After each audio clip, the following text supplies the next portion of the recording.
orange, or yellow. Okay, more uniforms, going from melting hot to freezing cold.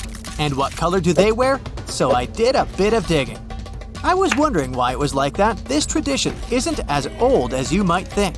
Most doctors have sloppy handwriting. Why is it so? If you think of a prisoner, you probably imagine them wearing an orange jumpsuit. This is true, but it wasn't always like this. Originally, prisoners in the US were wearing uniforms with black and white stripes. In the early 20th century, things started to change, and switching these colors to something else was supposed to cut off the association with gangs. Orange jumpsuits appeared in the 70s. Inmates don't always wear them, only when being transported or going outside. Why? For higher visibility.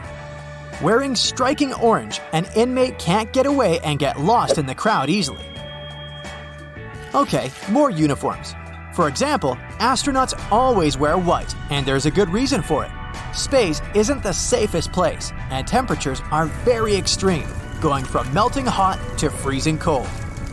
White is the color that reflects heat the best, and it's great for the spacesuit's cooling and heating systems. And the last point, in the darkness of space, white is the most visible color, so that's another bonus. Okay, it makes sense, but why don't firefighters wear white to reflect heat? Well, when you're surrounded by flames, the color of the uniform doesn't make much difference. And the problem with white is that it gets covered in ash and dust, so it doesn't look white anymore.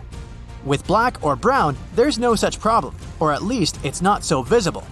Firefighters also have reflective stripes on their uniforms, which makes them more visible. The next profession that comes to mind is police officers. And what color do they wear? Yes, dark blue. So the first police department appeared in the beginning of the 19th century in the UK. The uniform was made blue so that it was easy to distinguish between police officers and soldiers, who had already been wearing white and red by then. When a police department was established in the US a couple of decades later, they followed the tradition. Interestingly, the uniform hue has never changed. Turns out it's a very practical color. You can't see any stains on it, and it's also very helpful because at night, a police officer can track suspects down while staying unnoticed. Medical workers usually wear uniforms that are a shade of blue or green. There's a reason for it. Before the 20th century, medical staff was simply wearing their regular clothes, even when performing surgery. With the development of medicine, people started to pay more attention to how sterile everything was. So, they started to wear a uniform.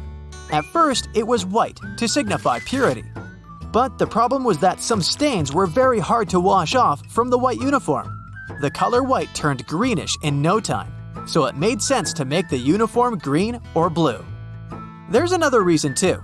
Surgeons mostly focus on red colors during work. Blue and green are exactly on the opposite side of the spectrum. So, if everything else is greenish-blue, red becomes even more distinctive. Still, it's a mistake to think that all of them wear the exact same color. In many hospitals, different departments are color-coded, you may say. I mean that different departments wear scrubs of different colors so that people and other doctors can easily understand who the person is and differentiate between nurses, surgeons, and physicians right away. It helps address the correct person with a specific request. The cutest detail about the doctor's outfits, though, is probably the Crocs. Why do they love this kind of footwear? Well, it turns out they're the easiest to clean and sterilize.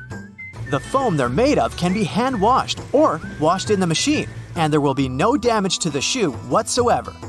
Also, they're obviously soft, comfy, and breathable, which makes them the best shoes for people who spend days standing. Ever wondered why most doctors have sloppy handwriting? No, there's no special class in medical colleges. The reason why it's so common is that doctors are always in a rush, and they write as fast as possible. So, there's no time to care about their writing style. Also, keep in mind that you're not the only person they write a prescription for that day. Doctors do a lot of paperwork, often for about 10 hours straight. And they're just too tired most of the time to deal with calligraphy. In most countries, wedding dresses are typically white. But this tradition isn't as old as you might think. Until the 19th century, wedding dresses were any random color. Basically, a bride just wore the best gown she owned. Often, they weren't white. You see, back in the day, with no running water, white wasn't a very practical color. Female members of royal families typically got married wearing red gowns. In 1840, Queen Victoria changed the tradition when she got married in a white gown. At first, it was frowned upon because white was associated with mourning, so it wasn't much of a festive color. Still, less than a decade later, white became widely accepted and started to be associated with purity and innocence instead. A bit more about weddings.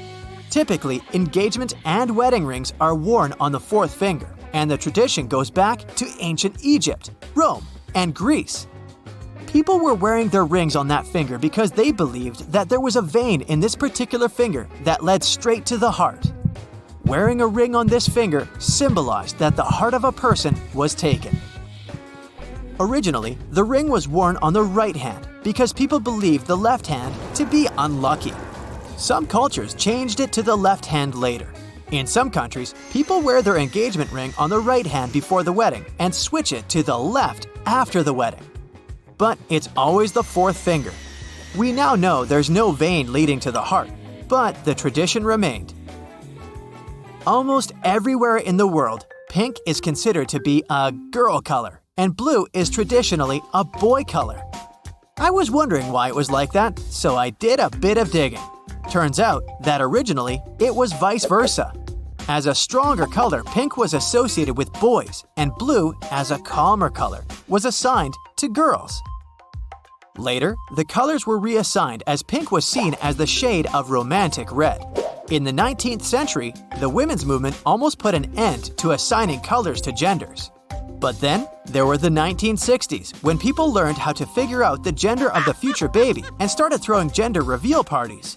Companies figured that they could make money by selling pink and blue gendered items, and that's how they established the rule: blue is for boys and pink is for girls.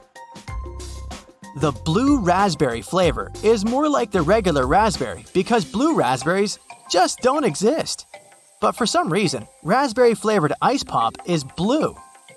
Why is it so if the berry itself is pink or red? Well, for practical reasons and to make it less confusing. Imagine you're producing a pack of popsicles and assigning colors to flavors. An apple-flavored one will probably be green. A lemon one will be yellow. That's easy. Then there's strawberry, so it should be red. Also cherry. Well, red again. Watermelon, red. And now raspberry. Red one more time. Wait, 4 reds are too many reds. How will people tell them apart? So, raspberry ice pops were made blue and got called a non-existent blue raspberry. Okay, now the egg mystery. Like, why are some of them white and some brown? And what does it depend on? Apparently, the color depends on the breed of the hen. Typically, white chickens lay white eggs and dark chickens lay brown eggs. But even chickens of the same breed can lay eggs of different colors, depending on the genetics of the particular hen. If you wonder if there's any difference between brown and white eggs, then the answer is no. It's just the color of the shell, nothing more. The yolk can look different too, orange or yellow. Its color depends on the food the chicken eats. If its diet has a big amount of yellow-orange pigments, then the yolk will be darker. Again, there's no difference here than the color, so don't worry about it.